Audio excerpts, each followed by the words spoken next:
আপনি সব কি বলতেছেন স্যার? হ্যাঁ নাও, এই মুরগিটা তুমি রেখে তোমরা রান্না বান্না করে খেও। আর তোমার বাবারও তো মুরগি খাওয়ার ইচ্ছে করছিল। এই নাও, তুমি এখন এটা রাখো। আর দাঁড়াও, এই নাও, এখানে কিছু টাকা আছে, এই টাকা দিয়ে তুমি তোমার বাবার ওষুধ কিনে দিও। স্যার, আপনি আমাদের জন্য এত কিছু করলেন, আপনার এই উপকার আমি কোনো সময় বলতে পারবো না। আচ্ছা বোন, তোমাদের পরিবারে আর কি কেউ নেই? স্যার, আপনার মতো আমারও একটা ভাই ছিল। কি বলতেছো? ভাই ছিল মানে? তাহলে তোমার ভাই কোথায়?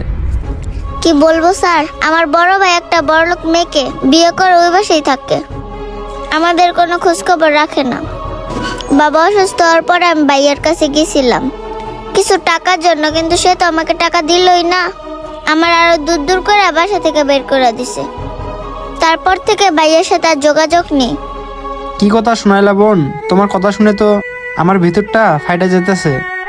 শোনো বোন, তোমার ভাই যেহেতু তোমাদের দেখাশোনা করে না, তুমি একটু তোমার বাবার খেয়াল রেখো। আর তোমাদের যদি কোনো সময় কোনো কিছুর প্রয়োজন হয়, তাহলে এই নাও আমার ভিজিটিং কার্ড, তুমি আমার সাথে যোগাযোগ করো, ঠিক আছে? আচ্ছা ঠিক আছে স্যার। তাহলে বোন তোমরা থাকো, ঠিক আছে? আমার একটা কাজ আছে, আমার কাজে যেতে হবে। আসসালামু আলাইকুম বন্ধুরা, আমাদের ভিডিওটি ভালো লাগলে অবশ্যই লাইক কমেন্ট শেয়ার করবেন। ধন্যবাদ সবাইকে।